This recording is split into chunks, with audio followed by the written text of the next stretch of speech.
Hello everyone, मेरा नाम राजश्री है।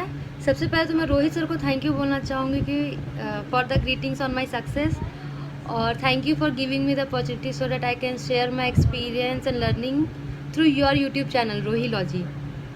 सच बताऊँ तो एएफओ के लिए मैंने जितना भी सुना था मैं बहुत डरती थी, और मैंने ये मान भी लिया था कि मुझसे तो नहीं होगा। लेकिन एक दिन अचानक से मुझे इंटरेस्ट बना और उसके बाद मैंने पढ़ना शुरू किया। और ये भी सच है कि ये एक इन्फ्लुएंसिव डिसीजन था। हिंदी में बोले तो देखा देखी पढ़ना शुरू किया था मैंने, लेकिन वो इंटरेस्ट धीरे धीरे बढ़ता गया and that motivated me to crack AFO. तो एएफओ क्रैक करने के लिए मुझे जो जो बात भी इंपॉर्टेंट लगी मैं आपको बताती हूँ। सबसे पहले प्री के लिए हमने सिर्फ 1 महीने पहले से प्रिपरेशन शुरू की थी, और ये भी सच है कि हमने कोई भी कोचिंग ज्वाइन नहीं किया था, सिर्फ यूट्यूब चैनल्स के भरोसे थे एंड उसके हेल्प से ही वी डिड इट। यहाँ मैं हम से अपने ग्रुप को डिस्क्राइब कर रही हूँ। मैं ग्रुप स्टडी करती थी और मेरे लिए ग्रुप स्टडी बहुत ही ज़्यादा इफेक्टिव रहा। We were consistent in our efforts and aggressively strict to our study hours. 6:30 से 12:30 वो बैठना है तो बैठना है। बीच में 1 घंटे का ब्रेक लेते थे, वो तो बनता ही है। खाना खाएंगे, कुछ लोग घर पे बात करेंगे, ये सब तो बनता है, लेकिन जितना टाइम था उतना पढ़ना था। अब बहुत लोग सोच रहे होंगे ग्रुप स्टडी में तो सिर्फ हंसी मजाक होती है, हमारे में भी होती थी। बट ये भी डिपेंड करता है कि आपके ग्रुप के मेंबर्स कौन कौन हैं। हमारे ग्रुप के मेंबर्स तो बहुत ही ज़्यादा पढ़ाकू वाले लोग थे। तो इट्स योर डिसीजन, आपको अपने ग्रुप के मेंबर्स खुद चुनने हैं। आपको ज़्यादा पता होगा ना आपके सामने वाले कैसे हैं, तो आप देखिए, आपका भी भला होगा, उनका भी अच्छा होगा। जो आपको नहीं आएगा वो बता देंगे, जो उनको नहीं आएगा उसके लिए आप फ़ायदेमंद साबित हो जाओगे। अब ग्रुप स्टडी के बाद मुझे लगा था कि मैंने देखा है लोगों को बहुत पढ़ते थे, हर चीज़ पढ़ते थे। ज़रूरत ही नहीं है जितना हमने इतना ही पढ़ा प्री के लिए जिससे हमारे कटअप से थोड़ा ज़्यादा मार्क्स आ सके। आपको भी वही करना है, सब कुछ पढ़ने की ज़रूरत नहीं है। आप वो पढ़िए जिसमें आपका कमांड अच्छा है। जो अच्छा है उसे बहुत अच्छे से पढ़िए, उस पर कमांड बनाइए। इसके बाद आप कॉन्फिडेंट हो पाओगे और आप दूसरे चैप्टर्स या दूसरे टॉपिक से स्विच भी कर पाओगे कि हाँ ये तो अब सही है, इस पर तो हम देख लेंगे, नेक्स्ट के लिए थोड़ा ध्यान दे पाओगे।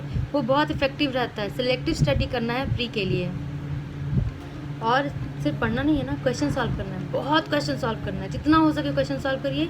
मॉक टेस्ट दीजिए, प्रीवियस ईयर पेपर सॉल्व करिए, या तो फिर जितना भी सैम्पल पेपर्स आता है सब कुछ बनाइए। क्वेश्चन जितना हो सके बनाइए।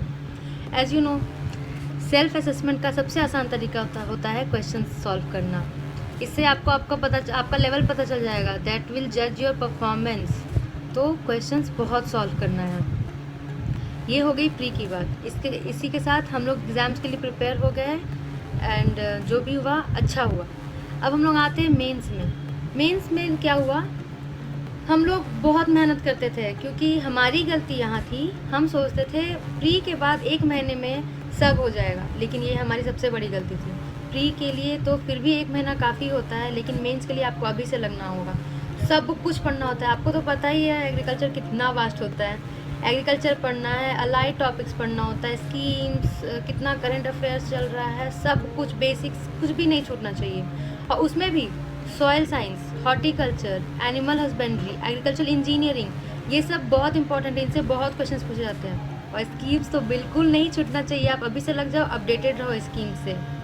स्कीम्स बिल्कुल नहीं छोड़ना है। और उसके बाद हम आते हैं जितना भी सेलेक्टिव स्टडी प्री में किया आपने, बिल्कुल अपोजिट मेंस के लिए कुछ भी सिलेक्शन नहीं होना है, सब कुछ पढ़ना है। अब इतना पढ़ लिया, पढ़ने के बाद क्या लगता है मुझे सब आता है, हमें भी लगता था, लेकिन ऐसा नहीं है। रिवीजन बहुत ज़रूरी होती है। हम लोग पढ़ते थे, रिवाइज़ करते थे, नोट्स बनाते थे, रिवाइज़ करते थे, फिर हमें पता चलता था कि हाँ हमें याद है चीज़ें। और अगर आपको चीज़ें याद नहीं होती, जैसे मुझे नहीं होती थी, तो आप ट्रिक्स बनाना शुरू कर दो। ट्रिक्स बनाओगे बहुत अच्छे से याद हो जाएगा। एक एग्जांपल देती हूँ। हम लोगों को ईयर्स, डेट्स बिल्कुल याद नहीं होता था, हम लोग कन्फ्यूज़ हो जाते थे। तो लास्टली हमने क्या किया, बहुत सारे A4 शीट्स निकाला। सारे शीट्स के ऊपर हमने ईयर्स लिखना शुरू कर दिया। लाइक एग्जांपल 2014, 15, 16, 17, 18, 19 तक का ही देखना था। इतना देख लिया, प्रीवियस भी देखना है, एग्जाम्पल दे रही हूँ। इतना देखा, उसमें भी हमने कॉलम्स बनाया मंथ वाइज, जनवरी, फरवरी, मार्च, अप्रैल। और उस मंथ वाइज कॉलम में भी हमने क्या किया, डेट वाइज सारे स्कीम्स लिखने शुरू कर दिया। अगर कोई स्कीम 1 जनवरी में आया तो उसे सबसे पहले लिखना है, 31 में सबसे लास्ट में लिखना है। और ये जो सीक्वेंस बना, उस सीक्वेंस को हम लोगों ने एक स्टोरी बना दिया। उस स्टोरी को याद रखना बहुत ईजी था। और मैं सजेस्ट करूँगी स्टोरी थोड़ा फ़नी बनाना, बहुत जल्दी और बहुत बेहतर याद रहता है। मेंस में इतना ज़रूर करना होगा। और जो लोग सोच रहे हैं कि मेंस का देख लेंगे, तो इतना बता दूँ, सिलेक्शन के लिए मेंस का मार्क्स सबसे इम्पॉर्टेंट होता है। बिल्कुल नहीं सोचना है कि मेंस में देख लेंगे, इंटरव्यू में देखा जाएगा, दोनों मिला के अच्छा नंबर आ जाएगा। बिल्कुल ऐसा नहीं है। मेंस सबसे इफेक्टिव होता है आपके सिलेक्शन के लिए, सबसे इम्पॉर्टेंट रोल प्ले करता है वो मेंस का मार्क्स। तो score your best, no negatives. और इतने यूट्यूब चैनल्स है, इतने टेलीग्राम पेजेस है, आप उसको रेफ़र करिए, इतने बुक्स है, सब कुछ रेफ़र करिए, कुछ नहीं छूटेगा। रोही लॉ जी भी है, ये भी सर थैंक यू कि आप इतने इन्फॉर्मेटिव नॉलेज शेयर कर रहे हैं हमारे साथ, ये भी बहुत इफेक्टिव रहता है।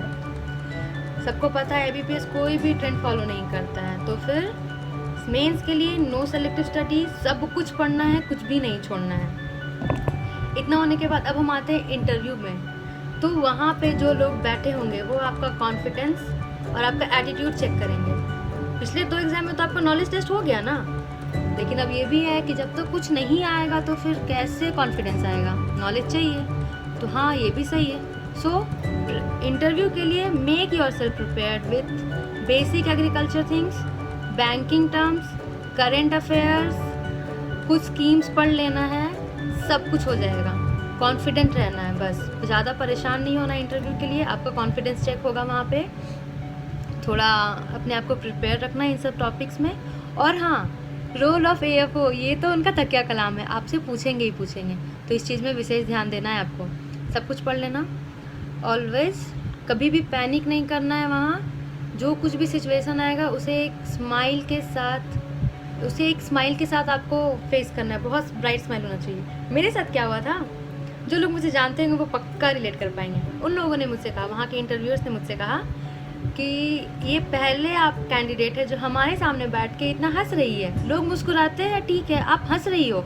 इनफैक्ट हमने कितने लोगों को यहाँ डरा हुआ ही पाया है। I don't know, may be वो सच हो, लेकिन मेरे लिए हो सकता है ये चीज़ लकी साबित हुई है। तो बिल्कुल पैनिक नहीं करना है, गलत जवाब बिल्कुल नहीं देना। नहीं आता, सिंपली से सॉरी टू एवरीवन, कुछ भी नहीं होगा। इतना ध्यान में रखना है, गलत जवाब नहीं देना है, स्माइल करते रहना है। और जो भी, ये सब तो मेरी बात थी। अब आपके पढ़ने का तरीका तो अलग होगा, तो आप अपनी स्ट्रैटेजी बनाइए और अपने एफर्ट्स में लगे रहिए। बहुत ईमानदारी से मेहनत करेंगे तो आपको तो रिजल्ट पक्का दिखेगा, हमने देखा है। और इम्पॉर्टेंट, आपकी कंपनी, आपका इन्वायरमेंट, आपके फ्रेंड्स, वो सबसे इम्पॉर्टेंट रोल प्ले करते हैं।